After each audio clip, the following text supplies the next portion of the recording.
Naughty Castle na may malawak na ball pit. Highest indoor slide na nasa 9 feet ang taas. At trampoline park na may iba't ibang klaseng activities.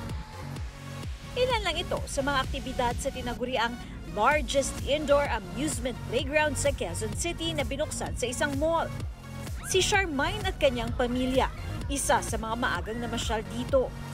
Mas malawak po ito eh. Tsaka maraming mga games na pwedeng gawin. Sulit na sulit po.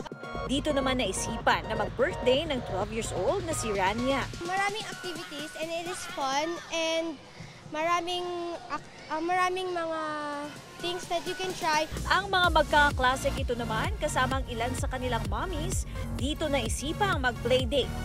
Very, very fun and amazing. What I like about the place is that it keeps us strong and it keeps us healthy also.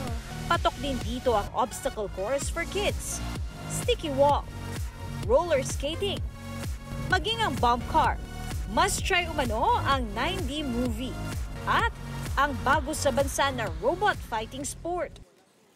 Hindi lang daw mga bata ang mag-enjoy dito dahil may activities daw para sa lahat. Tulad na lamang ng obstacle course na ito na talaga namang susubukin daw kayo.